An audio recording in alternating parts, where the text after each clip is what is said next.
नमस्कार दोस्तों, आज की हमारी कहानी बहुत ही ज़्यादा इंटरेस्टिंग होने वाली है। दोस्तों, आज की कहानी को पूरा सुने।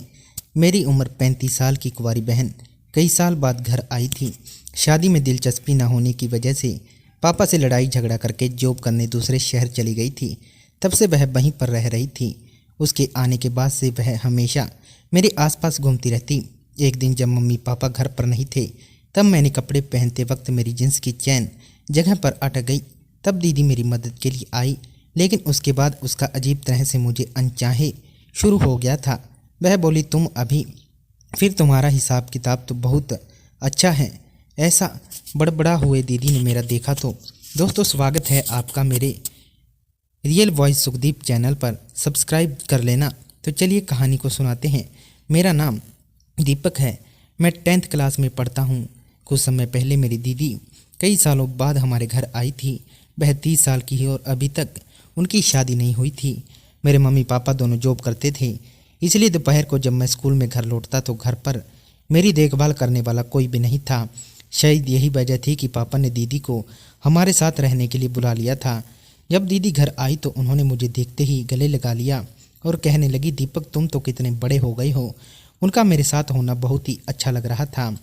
उन्होंने मेरे कमरे में रहना शुरू कर दिया था और मैंने खुशी खुशी अपना कमरा उनके पास ख्याल रखना शुरू कर दिया। यह सब मुझे बहुत ही अच्छा लगता। पर दीदी के आने का एक और कारण था, जिसके बारे में मैंने पहले कभी नहीं सोचा था। करीब 1 साल महीने पहले मुझे थायराइड का पता चला। मेरी कम उम्र में ही इस बीमारी ने मुझे कमज़ोर बना दिया था। हर दिन मुझे एंटी थायराइड इंजेक्शन लेना पड़ता था और इसके लिए घर पर एक मेल नर्स आता था। नर्स करण हर दिन दोपहर में आता। उसकी उम्र करीब 25 से 26 साल रही होगी। उसकी बातों और उसकी आंखों में एक अजीब सी गहराई थी। जब वह आता तो दीदी अक्सर उसे चुपचाप देखती रहती। वह इस बात को ज़्यादा तवज्जो नहीं देता था, लेकिन धीरे धीरे मुझे महसूस हुआ कि दीदी बारे में कुछ छिपा रही है। एक रात की बात है, मैं अपने कमरे में सो रहा था और अचानक मेरी नींद खुल गई। मैंने देखा कि दीदी खिड़की के पास खड़ी थी और किसी से फ़ोन पर धीमी आवाज़ में बात कर रही थी। उनके चेहरे पर चिंता और बेचैनी साफ नजर आ रही थी। मैंने उनकी बातें सुनने की कोशिश करी, लेकिन वह धीरे से बोली, यह बात दीपक तुमको पता नहीं चलनी चाहिए। जो हुआ वह बहुत गलत था। मेरा दिल तेजी से धड़कने लगा। मैंने करवट बदलकर सोने का नाटक किया, लेकिन अब मेरे मन में सवालों का तूफान उठ चुका था। आखिर दीदी मुझसे क्या छिपा रही थी? करण के साथ उनका क्या रिश्ता था और ऐसा क्या हुआ था जिसे मुझे नहीं जानना चाहिए था? अगले दिन मैंने दीदी की हर हरकत पर ध्यान देना शुरू कर दिया। करण जब आए तो दीदी की नज़रें मुझसे मिलने के बजाय झुक गई और उस दिन करण के जाने के बाद मैंने दीदी के कमरे में एक कागज़ का टुकड़ा पाया। उस पर सिर्फ एक ही लाइन लिखी थी, सच बाहर आ गया तो सब खत्म हो जाएगा। अब यह सिर्फ एक कागज़ का टुकड़ा नहीं था, यह मेरी ज़िंदगी में एक ऐसा राज का दरवाज़ा खोलने वाला था जिसे जानने के बाद सब कुछ बदल सकता था। आखिर दीदी को करण का क्या सच था? क्या यह सच मेरी ज़िंदगी पर कोई असर डालने वाला था या यह सिर्फ एक गलतफहमी थी? कमरे से बाहर निकलते ही मैंने देखा कि घर के हॉल में हल्की सी रोशनी जल रही थी। मैं धीमे कदमों से उस ओर बढ़ा। मेरी सांसें तेज हो रही थी और हर कदम के साथ मेरा दिल जोरों से धड़कने लगा था। जब मैंने हॉल में झांका तो दीदी वहाँ खिड़की के पास खड़ी थी। वह किसी चीज़ को देख रही थी, लेकिन उनका चेहरा और गंभीर, या उनके हाथ में एक डायरी थी जो शायद उन्होंने हमारे स्टडी रूम में उठाई थी। मैंने धीमे से उनसे पूछा, दीदी इतनी रात गई, आप यहाँ क्या कर रही हैं? मेरी आवाज़ सुनते ही वह चौंक गई और जल्दी से डायरी को पीछे छुपाने की कोशिश करने लगी। उनके चेहरे पर एक डर और झिझक साफ झलक रही थी। मैंने आगे बढ़कर पूछा, आपके पास यह डायरी क्यों है और आप इतनी परेशान क्यों लग रही हैं? उन्होंने थोड़ा रुककर कहा, कुछ नहीं, बस नींद नहीं आ रही थी तो यहाँ आ गई। तुम जाओ और सो जाओ। लेकिन उनके शब्दों से ज़्यादा उनके हाव भाव बोल रहे थे। मुझे समझ आ गया था कि कुछ गड़बड़ है। मैंने हिम्मत जुटाकर कहा, दीदी अगर कुछ परेशानी है तो आप मुझसे कह सकती हैं। मैंने आपकी रातों की अजीब व्यवहार को नोटिस किया है, कृपया मुझे सच बताइए। उन्होंने मेरी ओर देखा और उनकी आंखों में आंसू भर आए। थोड़ी देर चुप रहने के बाद उन्होंने कहा, यह सच है कि मैं ठीक नहीं हूँ, लेकिन मैं तुमसे कुछ बताने से डर रही हूँ। मैंने उनका हाथ पकड़ा और कहा, आप मुझ पर भरोसा कर सकती हैं। कुछ देर बाद उन्होंने धीरे धीरे अपनी बात कहना शुरू कर दी। उन्होंने बताया, वह पिछले कुछ समय से किसी मानसिक तनाव से जूझ रही है। उन पर एक भारी दबाव था जो वह किसी से साझा नहीं कर पा रही थी। उनका रातों रात का व्यवहार इस मानसिक स्थिति का नतीजा था। उन्होंने कहा, यह डायरी हमारी माँ की है। इसमें उनकी पुरानी बातें लिखी हैं जो मुझे परेशान कर रही हैं। माँ ने अपने संघर्ष और दुखों के बारे में लिखा है जो शायद मैं कभी समझ नहीं पाई। अब वह बातें मुझे डराने लगी हैं। मैंने उनकी बातों को ध्यान से सुना और महसूस किया कि दीदी को मेरी मदद की ज़रूरत है। मैंने उनसे वादा किया है कि हम इस समस्या का समाधान मिलकर ढूंढेंगे। चारों ओर नज़र दौड़ाई तो दीदी को मम्मी पापा के कमरे में बाहर खड़ा पाया। वह हल्के से दरवाजे की ओर झांक रही थी। मैं सोच में पड़ गया, वह ऐसा क्यों कर रही थी। मन में सवाल उठने लगा। मैंने उनके पास जाने की सोची, लेकिन तभी पलटकर मेरे कमरे की ओर आ गई। अगर मुझे देख लेती तो शायद उन्हें लगता कि मैं उनका पीछा कर रहा हूँ। इसलिए मैं चुपचाप अपनी जगह लौट आया और सोने का नाटक करने लगा। थोड़ी देर के बाद दीदी भी कमरे में आई। वो चुपचाप अपनी जगह पर लेट गई, लेकिन उनका व्यवहार अजीब लग रहा था। वह मेरे पास आई और बड़े प्यार से मेरे सिर पर हाथ फेरने लगी। उनका यह अनकहा स्नेह मुझे थोड़ा असमझ में डाल रहा था, लेकिन उनके चेहरे पर एक अजीब सी बेचैनी थी, जैसे वह खुद भी किसी उलझन में हो। अगले दिन दोपहर को घर में सिर्फ दोनों ही थे। दीदी मुझे पढ़ाई करा रही थी। मैंने उनकी खूबसूरती की तारीफ करते हुए सहजता से पूछा, दीदी तुम इतनी सुंदर हो, फिर भी तुम्हारी शादी क्यों नहीं हुई। दीदी ने मुस्कुराते हुए कहा, पहले मुझे लगता था कि शादी बस एक जिम्मेदारी है, लेकिन अब लगता है किसी का साथ होना जरूरी है। पर अब मेरी उम्र इतनी हो गई है कि सही जोड़ीदार मिलना मुश्किल हो गया है। उनके जवाब में कहीं एक अधूरी उम्मीद थी जिसे मैं समझ नहीं पा रहा था। मैंने फिर सवाल नहीं किया और चुपचाप पढ़ाई करने लगा। थोड़ी देर बाद डॉक्टर अंकल मुझे इंजेक्शन देने आए। इंजेक्शन लेने के बाद मैं सो गया। जब जागा तो भूख लग रही थी। मुझे पास्ता खाने का मन हुआ। मैंने दीदी से कहा, दीदी क्या मेरे लिए पास्ता बना दोगी।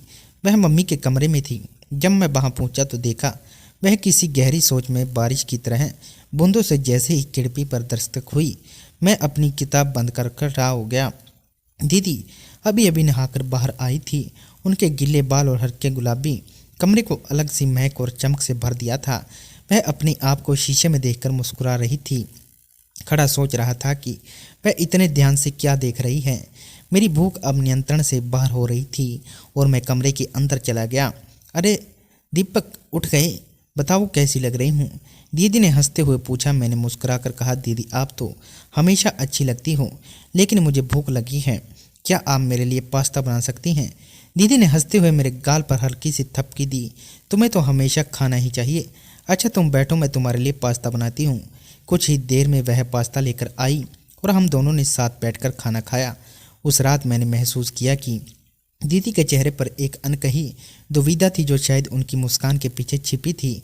रात को जब मैं पानी पीने के बहाने उठा तो मैंने देखा कि दीदी बालकनी में खड़ी है। मैं चुपचाप उनके पास गया और पूछा, क्या बात है दीदी, आप इतनी चुप क्यों हैं।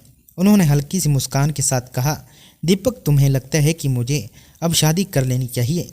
यह सवाल अचानक था। मैं कुछ देर सोचता रहा, फिर कहा, दीदी सिर्फ शादी एक निर्णय नहीं बल्कि एक भावना है। जब आपको लगे कि आपका साथी आपके जीवन को और बेहतर बना सकता है तब वही समय होगा। दीदी ने मेरी बात ध्यान से सुनी और उनकी आंखों में एक अलग सी चमक थी। वह मुस्कुराई और कहा, तुम बड़े हो गए हो दीपक, शायद अब तुम समझने लगे हो। उस पल में मुझे महसूस हुआ कि रिश्तों का मतलब केवल सामाजिक परंपराएं नहीं बल्कि आपसी समझ और भावनात्मक जुड़ाव है। उस रात हमने बहुत सारी बातें की और एक दूसरे को और बेहतर समझा। दीपक के लिए उसका घर हमेशा एक सुरक्षित जगह थी, लेकिन एक दिन उससे एक ऐसी चीज़ देखी जिसे वह कभी नहीं भूल पाया। वह कमरे में अकेला था और अचानक मम्मी पापा के बीच एक बेहद ही प्यारी बातचीत ने उन्हें यह सोचने पर मजबूर कर दिया कि प्यार क्या होता है। उसने देखा कि मम्मी पापा एक दूसरे के करीब थे और यह प्यार का एहसास उसे गहरे से छू गया। लेकिन उस दिन के बाद कुछ बदलने लगा।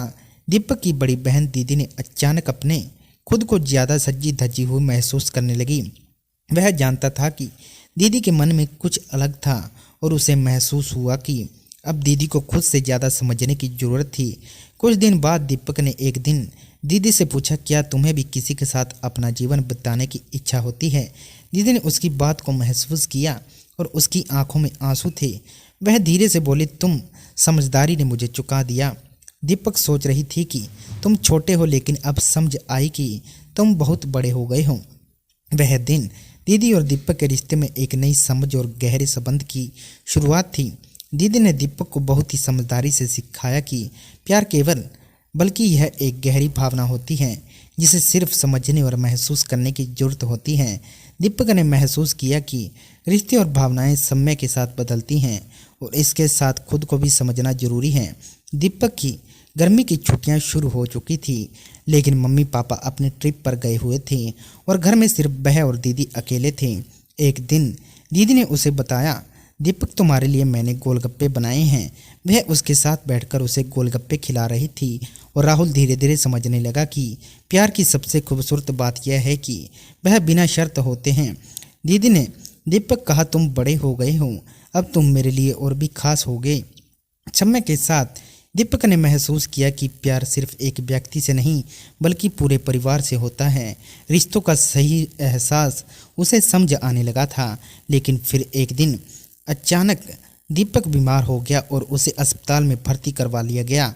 डॉक्टरों ने बताया कि उसे एक मानसिक स्थिति का सामना करना पड़ रहा है जिसने उसने अपनी कल्पनाओं में एक अलग दुनिया बनाई है। यह उसके अंदर चल रहे तनाव और भावनाओं का परिणाम था, क्योंकि वह कभी भी खुद से अपने परिवार के साथ पर्याप्त समय नहीं बिता पाया था।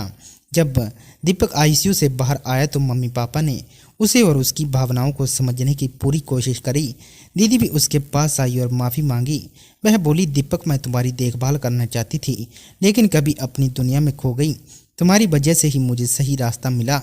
इस घटना के बाद दीपक और उसके परिवार वाले यह समझ गए कि एक स्वस्थ और प्यार भरा रिश्ता केवल तब बनता है जब हम एक दूसरे से बात करते हैं, समय बिताते हैं और एक दूसरे की भावनाओं को समझते हैं। प्यार सिर्फ प्रेमी प्रेमिका के बीच का नहीं होता, यह परिवार के हर सदस्य के बीच होता है। संदेश रिश्ते समय और समझदारी से मजबूत होते हैं। बच्चों को प्यार और ध्यान देना न केवल उनका मानसिक और भावनात्मक विकास करता है, बल्कि यह परिवार के हर सदस्य को एक दूसरे से जुड़ने का एक नया तरीका भी देता है।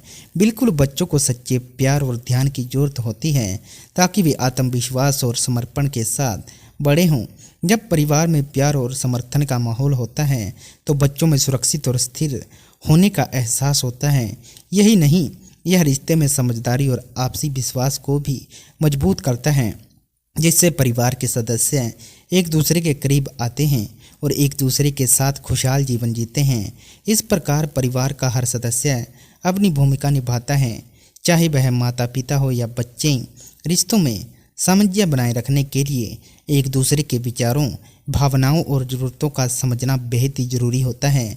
जब हर सदस्य दूसरे की स्थिति को समझने की कोशिश करता है तो यह न केवल रिश्तों को मजबूत करता है बल्कि परिवार के भीतर एक गहरी और स्थायी समझ भी बनती है।